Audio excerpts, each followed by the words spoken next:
The goings on. Where am I? I just went and jumped into the Gulf of America. You'll see the videos of that later. I'm always behind. I'm trying to keep up a little bit more this time, but my posts, pictures for the most part, are usually a week to 2 weeks behind. There's many reasons for that. Helps me to be a little bit more vague where I am, but I'm trying to keep up on a few things. So in the videos, I am leaving a place called Port O'Connor, which is an unincorporated little town on the Gulf, about 2.5 hours southwest of Houston. I've got a good friend there that I always go visit. A short stay this time, but I'll come back for a few more days when I'm done in Houston in the south. The goings on. This is sort of a thing I'm trying to do, a weekly recap. We've got the craziness continues to elevate, and the divide between peoples is becoming more and more. I mean, I just thought it couldn't get worse, but it's getting worse. And there's two parties, two camps, really. Generally speaking here, there's a lot of people, good people in the middle of everything right now, paying attention to the chaos and saying they don't believe in any side. I'm talking politics and all sorts of things. They're just sort of watching and helping each other out. I'd like to say I'm in that category, though I do, talk about my beliefs. So just nutty stuff going on all the time, as if those who are looking at things critically and reasonably have already dismissed pretty much the mainstream media years ago for all their gaslighting and lies. There's those that are still following them and believing what they're outright lying and making up stuff now. This whole judges situation. I'm seeing a lot of posts from very left-leaning friends of mine on different social medias, like saying, oh, if we're going into an autocracy or a dictatorship, and these judges, they're getting outraged at this stuff, but they're not seeing the basics here. We're getting back to the rule of law, and if you have judges that are activists, they're not judges anymore. They can't rule with a even hand, as most judges are supposed to do. But if they're breaking the law, literally breaking the law, like the one in Wisconsin who was hiding the illegal immigrant who was here illegally in the first place, that's breaking the law. So kind of do the research. It's going to get a lot worse. For those that are open-minded right now and watching everything, the craziness going on all sides, keep an open mind, do your research. I say this like a broken record because it works. And make decisions for yourself, but do not buy into the mainstream narrative or what they're trying to push. They're trying to divide us even more and get everyone angry. And though a lot of people are, and what they want to happen is not going to happen. There's too many of us already awake.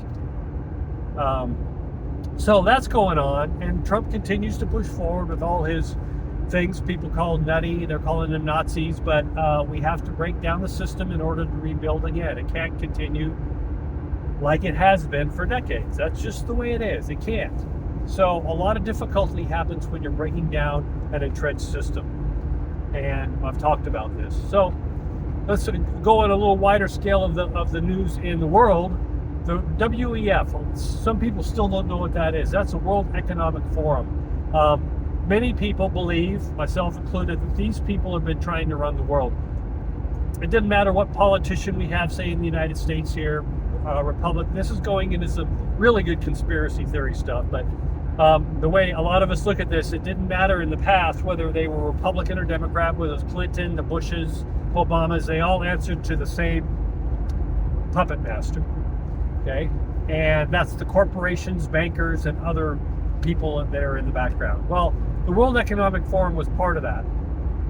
Klaus Schwab, who you couldn't invent a better character of a evil, like Dr. Evil character, just stepped down and resigned. World Economic Forum is falling apart. They lost their financing, a lot of their money, because when Trump got back in office. They were pushing for a new world order. We've heard that word for years. World Economic Forum was a front for a lot of these shadowy organizations around the world that are pushing for a one world government to keep we the people, us citizens, under the thumb in constant surveillance. They were trying to all push this, especially during COVID. Digital IDs, constant surveillance.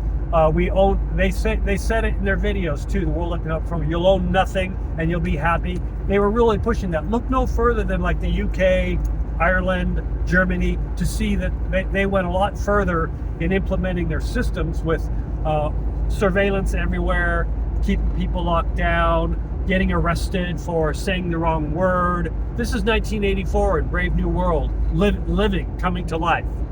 So, but they're done. And also, us in America, we wouldn't put up with that. They tried shoving it down our throats here, but there's too many of us that are still, the Americans are that independent spirit. We won't bend the knee for the most part. Most of us won't bend the knee. We'll start questioning it. If we don't believe it, we're going to say F you. And that's what happened during COVID. That's what's happening now. A lot of us independent thinkers will not dictate, will not do what the overlord government says. And we will fight that to the bitter end, no matter on whose side it is. So the World Economic Forum is collapsing, which is a good thing.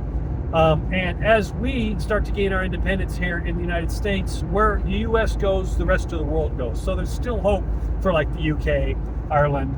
They need to watch us, keep an eye on what's going on over here.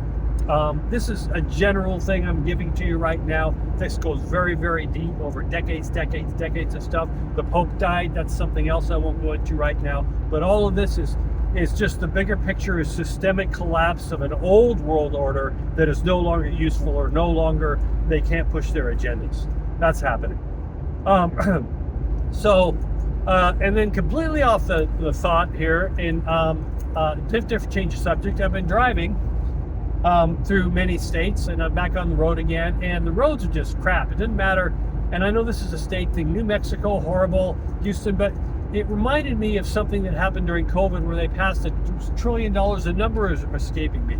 When Pelosi was in charge, $1 trillion, one of those packages they do right before the budget thing, they slip in all these things, the pork, without telling the people. And they had like a whole lot of money left on the side for infrastructure for America. Now, in my lifetime of me being old enough to remember and following politics, I've heard this comes up about every 5 years in the budget for the United States through different senators and Congress people talking about trying to push some big amount of money through for the infrastructure of the United States. Has anybody seen any work towards our infrastructure in years? To me, being out on the road, especially the last 3 or 5 years, driving everywhere, highways, freeways, it seems to be getting worse.